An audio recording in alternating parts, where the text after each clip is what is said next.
Decades ago, there was a very beautiful island in the faraway ocean where there were big trees, beautiful ponds, and sublime waterfalls. And oh, I forgot to tell you one thing about it.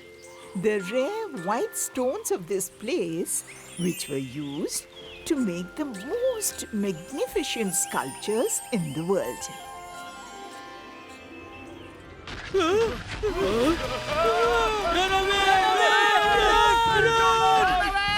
Run away! Run! Who is throwing these Who is throwing these stones? Get down. What method is this for bringing the stones here? Forgive my brother. If I had waited a little longer, my boat would have sunk under the weight of the stones. That's why I had to do it without thinking.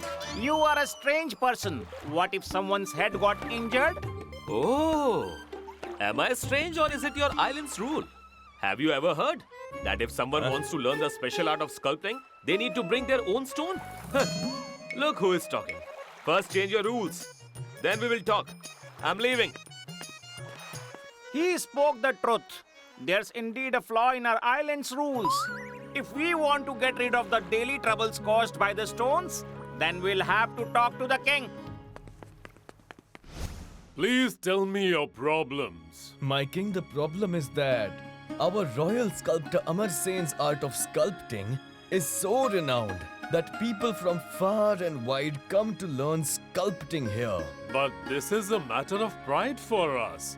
What is the problem in this? The problem isn't with that, my king. The problem lies with the condition for learning it.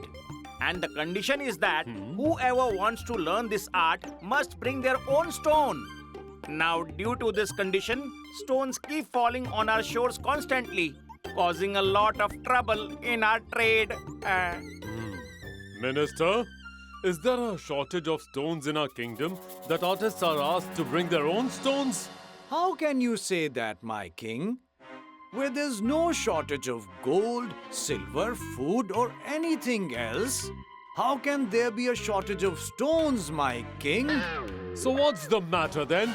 Amar Sen must have thought something before implementing this rule. If you wish, we can ask Amar Sen to come here and explain. No, he's not just the royal artisan but also my friend.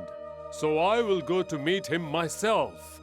And King Himabindu, along with his people, went to Amar Sen's sculpture school, where everyone was surprised to see the king himself. Amar Sen asked the reason for the king's visit, to which the king inquired about the unique rule of bringing stones to learn the art of sculpturing. My king, our kingdom may be quite small, but its soil, trees, plants, and even stones are nature's gift to us. And nature has created everything with a purpose.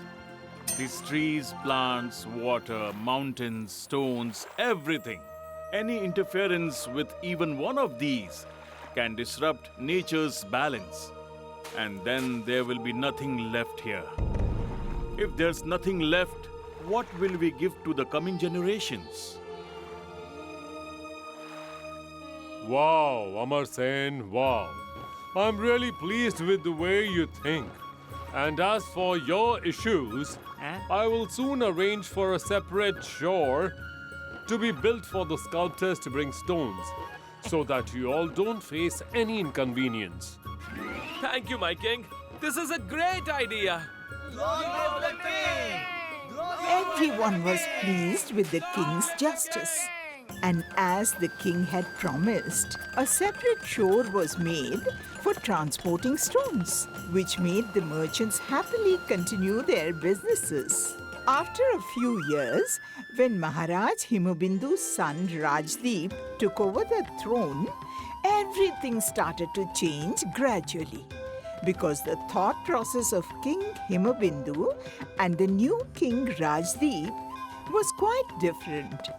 All his decisions were solely for his benefit.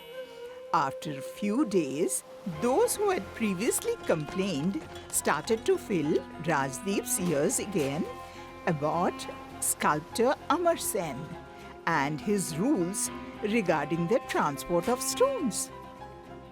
Summon Amar Sen to the royal court immediately.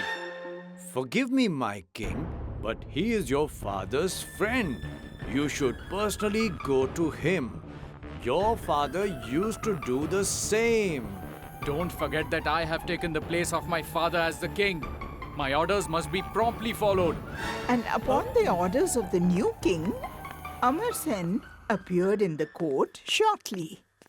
I terminate the rule that requires sculptors to bring their own stones for learning sculpturing, effective immediately. But, my king, this can be harmful to us and our kingdom. Please leave the profit and loss to us, because we have found out that due to the rule of bringing stones, many artists do not come here at all. So neither will this rule remain, nor will artists hesitate to come here. If more people come here, they will bring more business to us, which will contribute to the progress of our kingdom.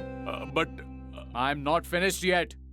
You have served this kingdom for so long, and for that, this kingdom is grateful to you. But now it's time for you to rest.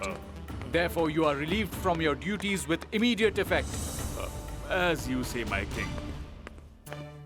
In his pursuit of immediate benefits, King Rajdeep failed to foresee the consequences.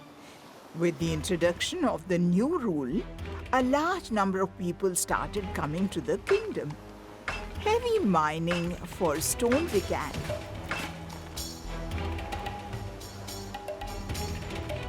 To transport the stones to the city, trees were cut down to make carts.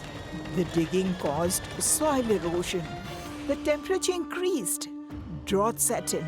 As a result, people gradually started abandoning the island. And in just a few weeks, apart from stone statues, nothing was left on the island.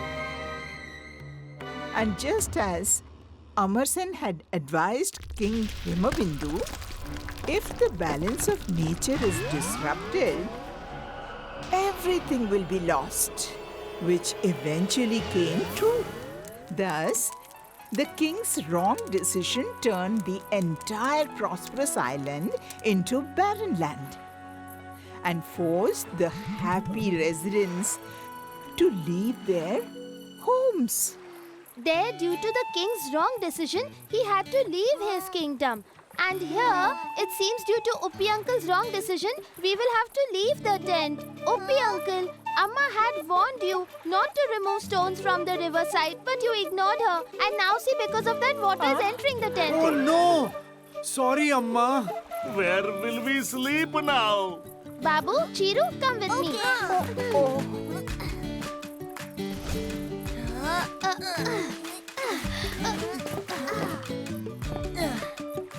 Yay!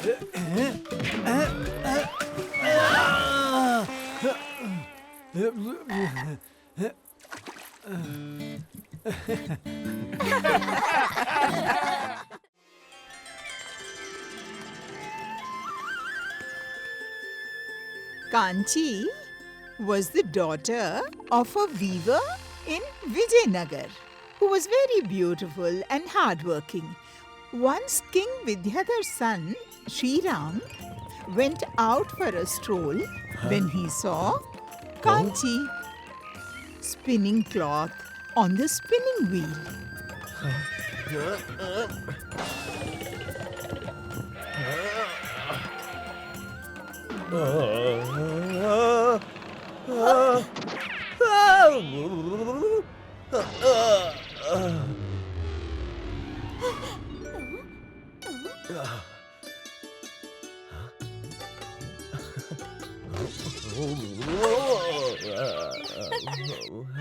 Upon seeing Kanchi's beauty, Prince Sriram couldn't take his eyes off her.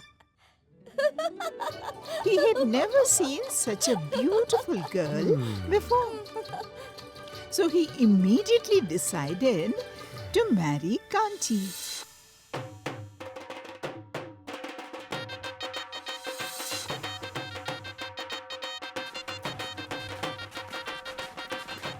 And brought her to the palace after the wedding.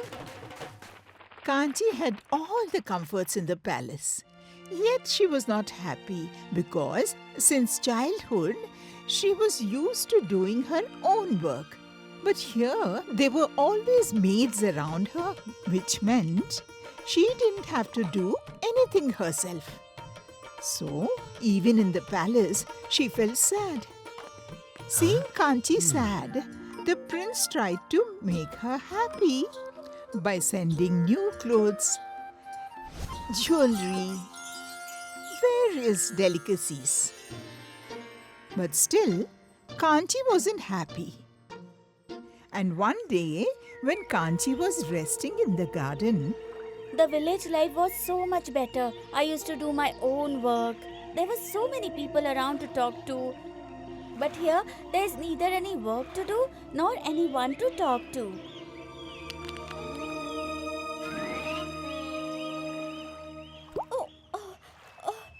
What kind of worm is this? I've never seen it before. Kanchi had never seen such a worm before. It was a cocoon.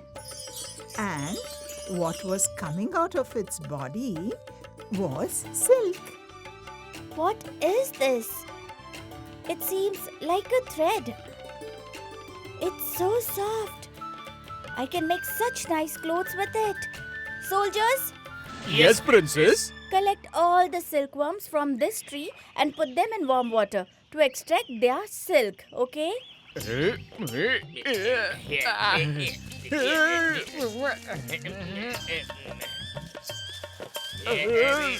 Huh?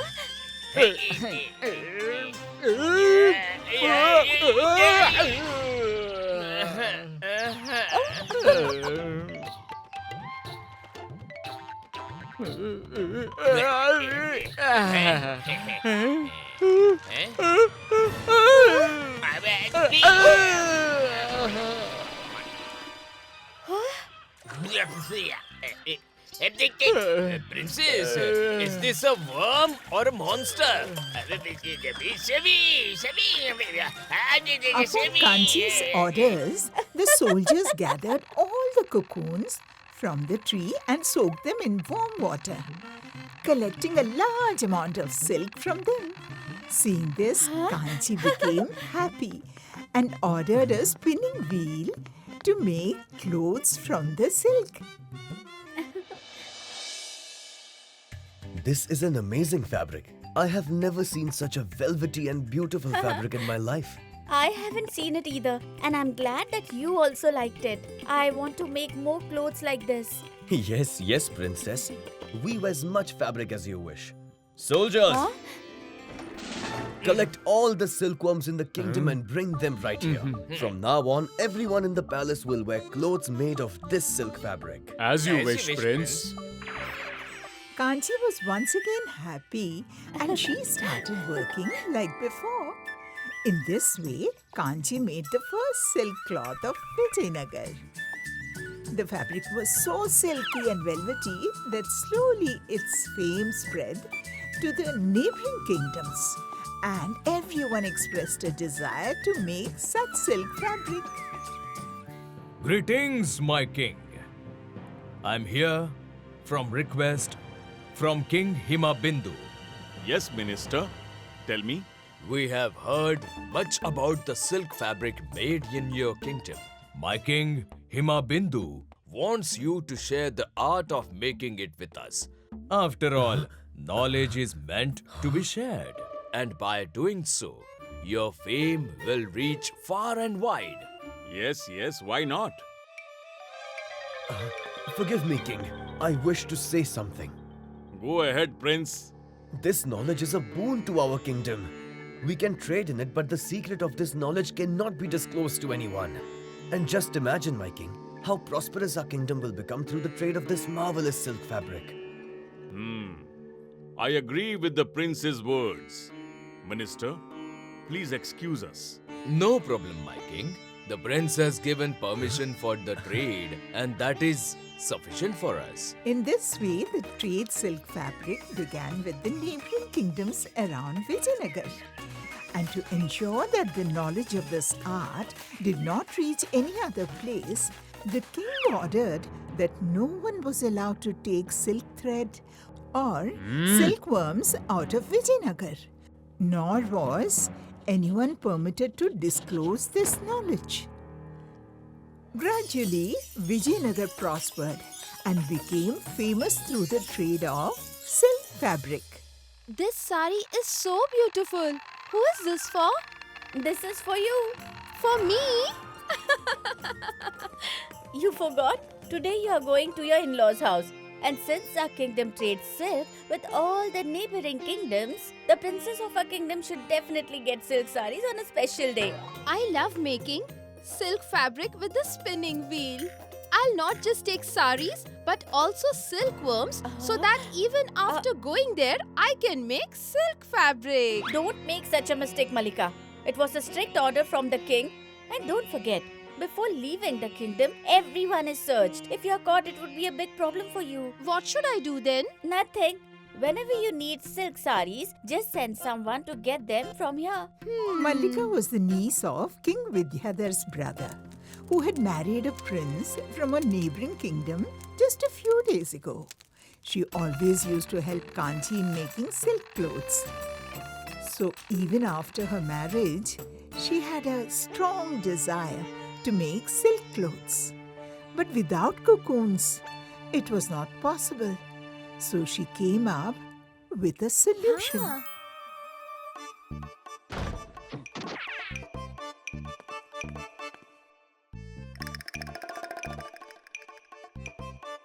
Now let's see who stops me from taking them away from here.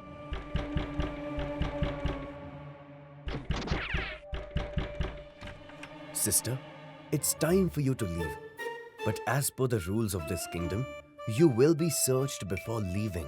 Yes, brother. Why not? I'm ready. Please check. There is nothing, my prince. Let's go, sister.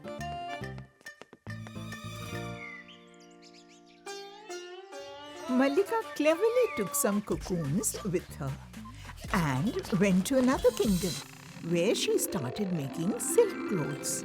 Mallika's skill in making silk clothes, which she had learnt from Vijayanagar, was highly appreciated. Due to this, the name of Vijayanagar and King Vidyadhar spread far and wide.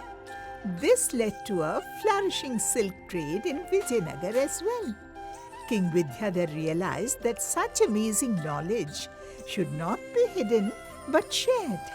So he opened the doors of Vijayanagar to everyone to learn the art of making silk clothes. There was a boy named Veervara.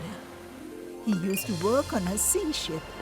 During one of his sea voyages, a very fast storm destroyed his ship and scattered everything. The next morning, when Veervara regained the consciousness, he found himself on an unknown island. Where have I come? Is anyone there? Is anyone there? Is anyone there? After walking for a long distance, Veervara finally came across a city. I found the people!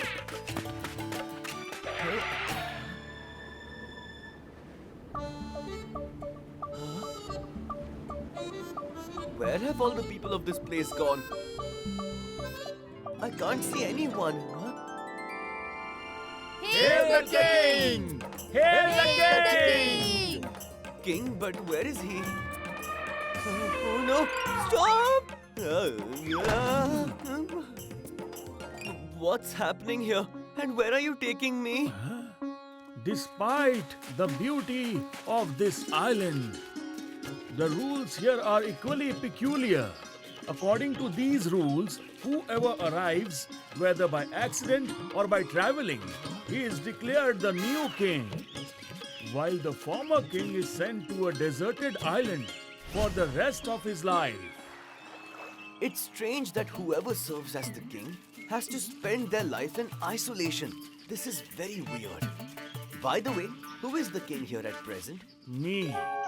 Veervara understood why the man was so sad, because it was now the turn of that elderly person to leave the palace and go to the deserted island according to the island's rules. Following the island's rules, Veervara became King Veervara from that moment. People loved him a lot because of his wisdom and kind nature.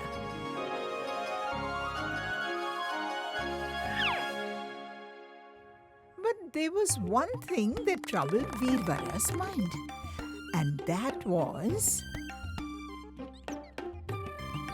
one day someone else would come as the king, and on that day he too would have to go to the deserted island. To escape this fate, King Veervara devised a plan in his mind. Soldiers! In the rainy season, the homes of the people living on the coast often get washed away. That's why I order you to develop some parts of the deserted island exactly like our beautiful city. There should be houses, shops, roads and all amenities. What, the desert island? But my king, only the kings who are abandoned from here are supposed to stay there. This is not a suggestion, it's an order. As you wish, my king. Following King Veervara's orders, some parts of dense jungle on the deserted island were cleared and developed.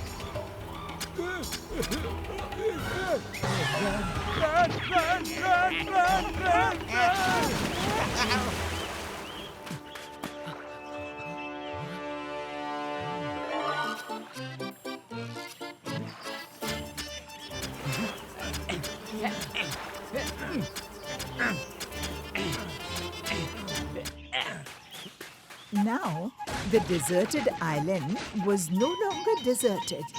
And when it wasn't deserted anymore, why would King Veervara worry about going there to stay after a new king arrived?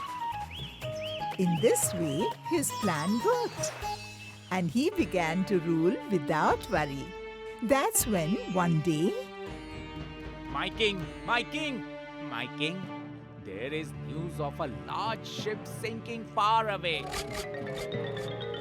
Forgive me, my king, but whenever such incidents occur, someone arrives here carried by the current, which means... This means your new king is about to arrive. Yes, my king. And the sad part is that the sinking ship bore the flag of our enemies, whose eyes has been on our island for a long time. And according to the rules of our island, if any of their men arrive here, we are obliged to make him the king. upon hearing this news, the people of the island were not only worried but also deeply saddened, as they had begun to love King Veervara over time. Moreover, King Veervara had also developed love and affection for them. So he made a plan to ensure that no outsider could come and harm them. You all will have to change your king anyway, whether you like it or not. So why not do it in such a way that you can choose whoever you want as your king? How is that possible, Your Highness? According to the rules, only a lost and wandering person can be our king. Now, how can a lost and wandering person be of our choice? Right now, I am the king, and the king can make the rules and change them too. Not every stranger is good, and it's not wise to hand over our kingdom to a stranger or an enemy. Yes, The king is right. He's right. But what can we do in this, my king? The decision is mine, not yours. Considering the welfare of the people here, I propose this rule that you can choose a king from amongst yourselves. But selecting a king from amongst ourselves poses the risk of bias. That's why we choose an outsider as our king. I also have a solution for this. If that king doesn't live up to your expectations or shows any discrimination, then some key members of the kingdom will have the right to immediately remove the king. Wow, my king! What an idea! Your suggestion is very good. We all agree with your proposal. Well, my king, if that's the case, then why don't you become our king forever? No, my friend. My time to leave this place has come. Now it's your turn to choose your king. This is the story of a poor but clever boy named Suman, who had no one in this world. So he made a living for himself by working at a roadside dhaba in the village. Suman was poor but generous. Every day he made sure to share a portion of his meal with his fish friend. How are you, my friend? Huh? Huh?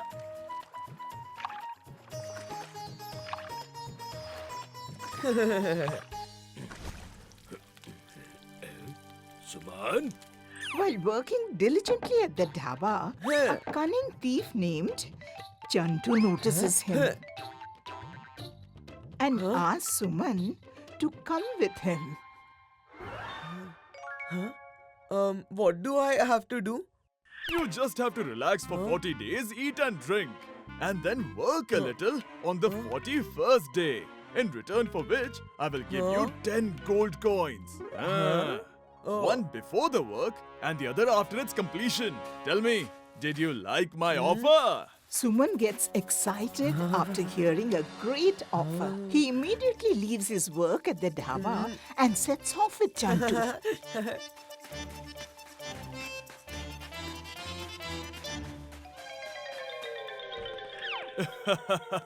Your days of leisure have begun. Eat whatever you want and sleep. Wake up, eat, roam around, eat again, then sleep. Huh? Huh?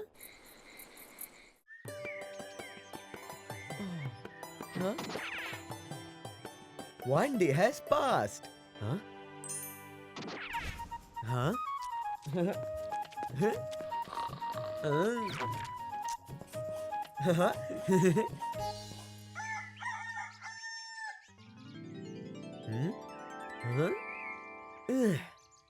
After 40 days of quarantine, Suman's day of work finally arrived. That was the 41st day. And as promised, Chantu gave Suman one gold coin before the work and took him along with him. As they walked, they reached near the mountain of a dense jungle, below which a deep river was flowing. The fruits in this jungle are priceless. I want to take many fruits from here, but I don't know how many can fit in this bag. Can you sit inside this bag so that I can get an idea of how much weight it can carry? Sure, why not?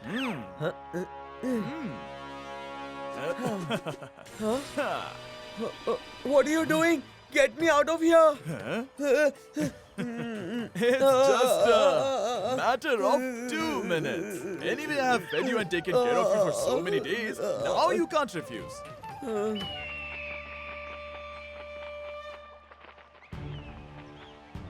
Hey, get me out of here! What are you doing? Help! Help! Is anyone there? Save me! Ah, very good. Save me!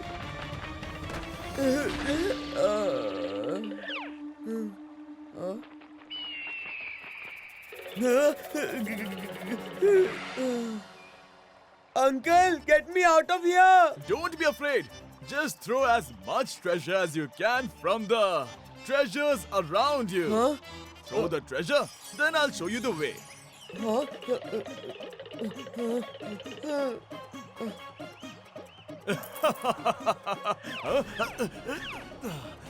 Now tell me, Uncle. Foolish child, can't you see the skeletons and the empty bags lying around you? Many others before you have also become the food of that vulture. And now it's your turn. No, why are you doing this? Uncle!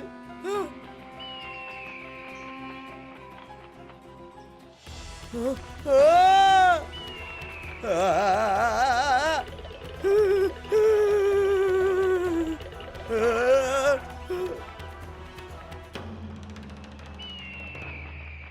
I jump into the river, at least there's some hope of survival.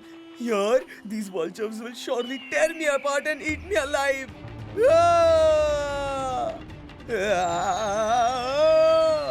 This was the same river that flowed through his village. Save me! And do you remember the fish from the beginning of the story, whom Suman used to feed? If the river is the same, then the home of that fish must also be this river, right? Finally, she reached on time to save her friend.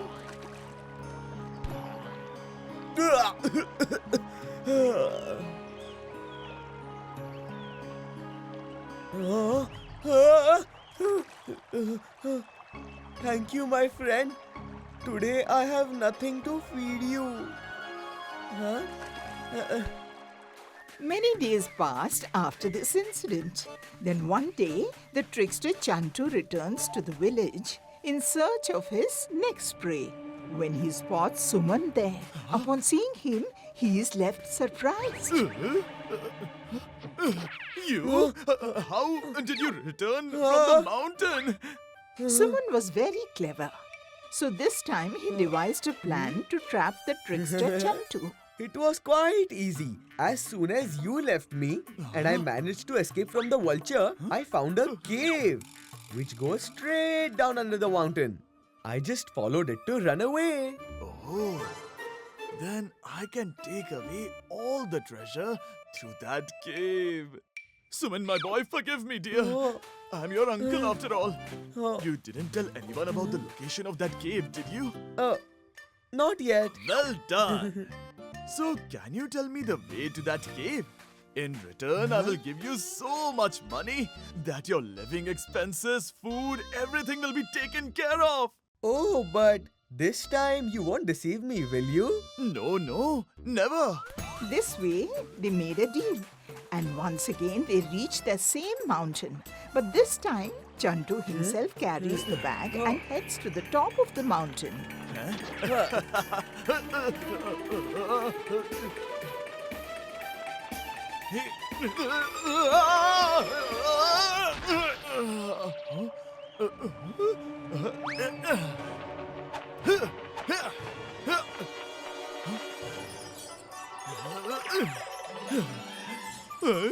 Wow, so much gold!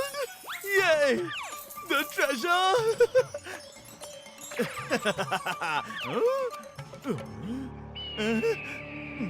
And where is the cave?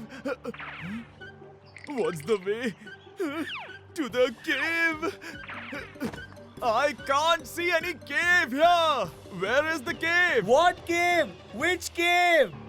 2 2s are 4! Have you lost your memory? Oh dear uncle, you turned out to be quite naive. Just like how you sent me and many others there to become the vulture's meal, you fell into the same trap. There's no cave up there. What? You fooled me! I'm trapped here due to my greed!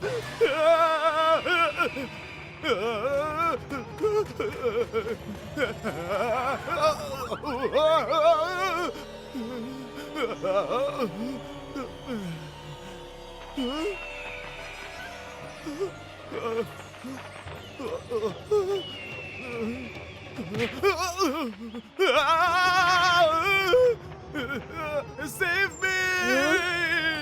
To save Suman from drowning in the river, he had his fish friend. But there was no one here to save Chantu, as he had spent his life deceiving people. So, there was no one to save him in the end. If you like this video, subscribe to our channel Murthy Media.